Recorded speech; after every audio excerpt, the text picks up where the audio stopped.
Next up at UFC 291, we have the main event of the evening. We have a rematch. What, 5 years in the making? 4 years in the making? We have Dustin Poirier taking on Justin Look Gaethje. at that line movement.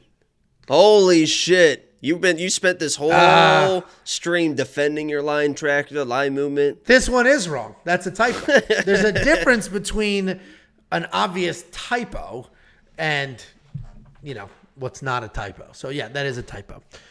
We'll get that corrected. Anyway, we have Dustin Poirier taking on Justin Gaethje. Dustin Poirier, 29-7 overall, 4-1 in his last 5. He is coming off the submission win over Michael Chandler. He's taking on Justin Gaethje, 24-4 overall, 3-2 in his last 5. He's coming off that close win over Rafael Fiziev. I mentioned this is a rematch. Their first fight was in 2018. Dustin Poirier got the stoppage win in the 4th round, and he basically just did it with clean technical striking. That was it. There wasn't much else other than he landed cleaner, more technical shots. And that's how you beat Justin, right? You try to keep it technical. That was Fiziev's path. The problem is Fiziev got himself caught up into a firefight, as he does sometimes. That was so disappointing. I really was like, dude, Fiziev's going to just destroy this guy because he's the most technical striker ever. And then he lost an eye. He got caught up in a firefight. He was like, I'm going to take this guy's head off. And he was close a few times, but it just wasn't enough. But that fight did show just how tough Justin Gaethje is. This guy is a wrestler. He was a college wrestler who didn't attempt a single takedown in 10 UFC fights until that fight. That was his first takedown attempt ever in the UFC. And he got it. And now, all of a sudden, Justin Gaethje is a dangerous wrestler, all the things. But Justin Gaethje is going to come forward. He's going to throw insane volume. He's landing more than 7 significant strikes per minute. He's actually being hit with even more than that. Talk about a chin. Talk about durability. This guy gets lit up, and he's just there, coming forward, making things happen. His striking is getting better and better somehow. What he's got going on with Trevor Whitman and training out there in altitude, it's just absolutely incredible what he's able to do. He's taking on Dustin Poirier. I mentioned this is a rematch. Dustin is all the things. He's a BJJ black belt. He's also a clean technical boxer. He's had some of the biggest paydays you could ever want, fighting Conor McGregor twice. I mentioned this a couple times. I'm going to mention it again. Tree. Well, he didn't get the payday the first time they fought because Conor was really a nobody. The payday came Doctor stoppage. But Dustin Poirier, I've said this a few times, I'm going to say it again. He arguably changed the sport for at least a few years. That low calf kick that he lit up Conor McGregor with changed the sport for a few years. Everybody went to that, including Justin Gaethje. Everybody transitioned. Oh, he was always doing that. Come on. Well, okay, I'm wrong. He didn't make it, it didn't become a huge thing after he was always known for those wild leg kicks. Okay. Is it an incorrect statement to say that Dustin Poirier sort of showed the world how effective calf kicks could be? I was talking about Justin Gaethje. I don't care about anything else. I said specifically Justin Gaethje. You said even Justin Gaethje started using the calf kick. I made 2 points. I don't give a fuck about the first one. I'm talking about the second one. Okay. Because it's absolutely false. Go choke on a fucking... Anyway. Say it. Can't go improv. You should take those classes that I got you the coupon for. A coupon? Well, I thought that I made him like a coupon. He'd get excited about it because usually you're always cutting out those food coupons. So I made a improv coupon for you. See how I do that? Just boom, boom. And I'm just right there. And you're just lost in the sauce, man. You're just admiring like the rest of them. Starstruck right now. The rest of them. First of all, just starstruck right now. You're like, wow, how does he do it? Week after week, day after day, hour after hour, minute after minute, hour after hour. Look, I even went to the Gangster's Paradise, man. Come on. There's so many people that watch these, and people are so split on us because people are like, oh, Angelo's the best, whatever. I'm annoying. I know I am.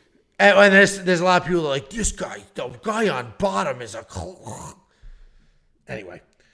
I think Dustin Poirier wins this fight. Both of them have improved since their last fight, obviously, but I think they've improved at the exact same trajectory. Dustin should have more ways to win. He's the BJJ black belt. He's also has technical, dangerous striking. The only difference, the only super big edge I'll give to Justin, he'll just march forward and just throw and throw and throw. So super close fight. I don't know why Dustin's becoming an even bigger favorite here. The Dustin odds are correct. It's the Justin ones that are incorrect. I don't know why Dustin's becoming an even bigger favorite here. I think this line should be dead even, frankly, because I think Dustin Poirier, while he did win the first fight and should win this one as well, I mean, Justin is a straight up dog, and it's hard to like confidently pick against somebody like that, especially after what happened in that physique fight. What do you think?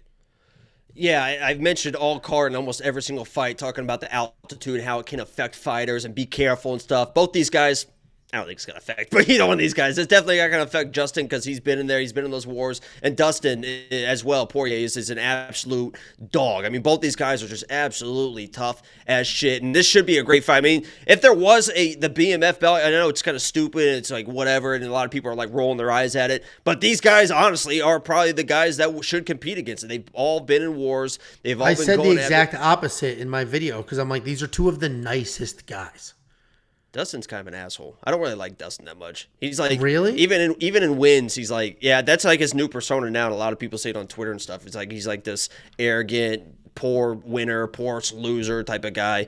And that's why, honestly, I hope that Gaethje takes his head off. Honestly, I'm gonna be rooting for Gaethje in this fight because I have kind of turned a little bit ill towards Dustin, but I respect him as a fighter, and I can't put my personal biases aside. I'm going to be rooting for Gaethje in this fight, but when it comes to picking the fight and being unbiased and structured and doing it and not putting just because somebody's good looking or somebody this, I would never do that when I am picking fights. That's why I am picking Dustin Poirier, although I do not like him.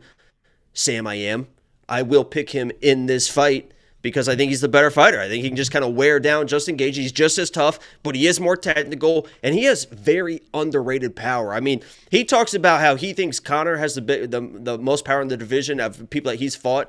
I think Dustin's got even as much power as Conor, especially in those short shots. And they're going to be in tight, phone booth, a lot of positions, and Gaethje's going to be reaching for that big uppercut. He loves on that big uppercut, but Dustin is so good with just those short, straight shots in the pocket. I think he can hurt Gaethje again and maybe find a finish. I'm surprised that the line was at 2.5 though, and I think because these guys are tough, man, and these are on a 5-round fight. Yeah, it should be the over. Yeah, it should be the over. I mean, it was obviously finished last time, but yeah, it should be a 4.5 round line. I mean, both these guys have gotten better than that last fight, right? I mean, Gaethje looked locked in his last fight, and he's talked about, I'm making one last run at the belt, so he's got to win this one to get there. I think he's going to be locked in. It's going to be a competitive fight. It's going to be a fun fight. It'll be a great main event. I can't wait to be in the hot tub with you watching it, and but I got Dustin.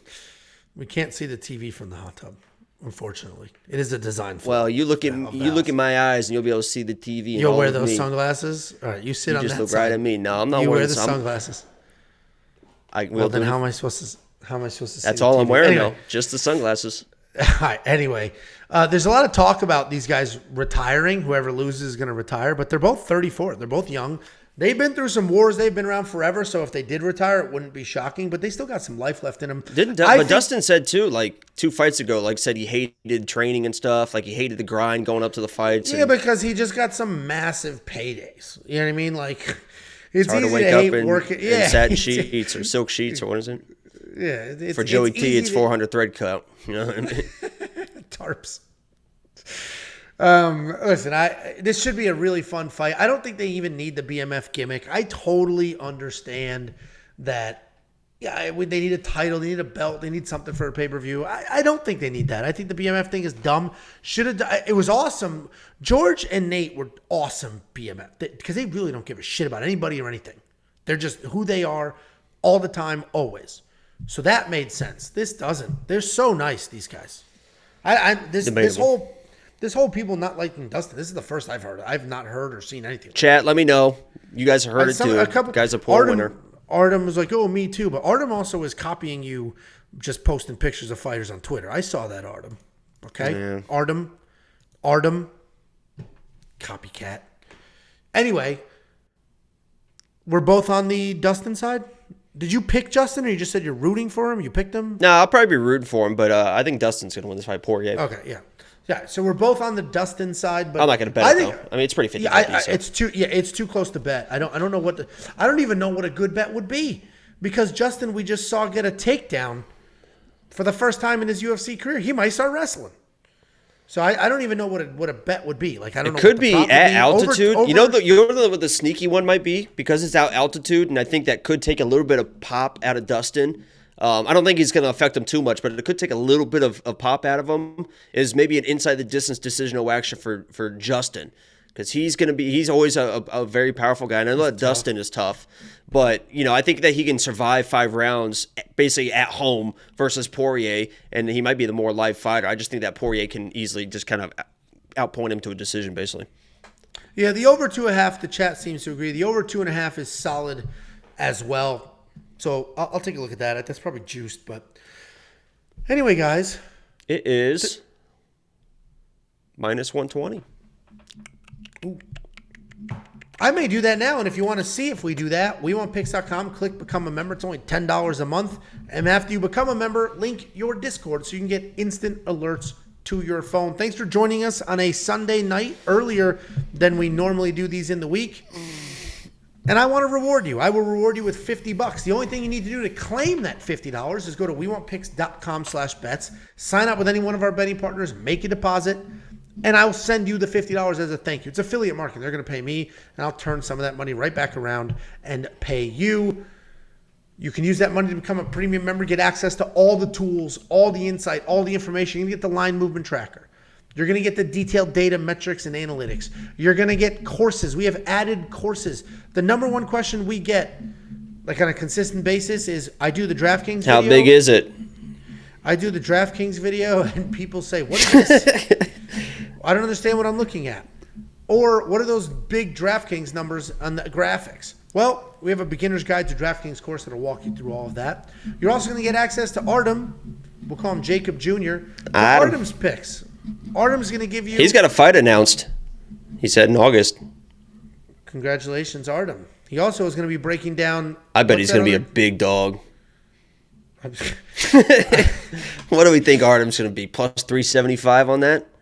Who knows? I don't even know. Is that a good bet, Artem? Inside the distance, decisional action for Artem? You going to be a dog in there? Grind it out if you're getting beat. I don't want you getting finished, Artem. Artem, send us... Please don't get hit in the head. Send us tape so we could break down your fight. Yeah, we need you to keep making picks and stuff, so try to limit the head damage. Yeah, send it's tape. It's boxing, I think. What are you doing, boxing? Oh. Well, send it. We'll break down his fight. Anyway, you're going to get access to Artem's pick. You're going to get access to Pick Doctor. That is a person building an AI. So follow that journey. Read the articles and just... I guess follow the journey is the best way to say it. Like I'm trying to figure out how to word it, but the reality is it is a journey. It's super interesting. That whole narrative is so fucking Anyway, guys, that's the breakdown. Thanks for joining us. Any last words for the people, you annoying little gobbler? I think that lock of the week is decided, and we'll find out Wednesday, maybe Tuesday, since it's everything's early. I dropped it early last week, so maybe we'll do it again. Maybe we'll drop it tonight. Maybe we'll go tonight, do it tonight. Yeah, probably not. WeOwnPicks.com, become a member. Thanks for all the things, guys, and we'll see you later this week with more fresh content. Love you so much.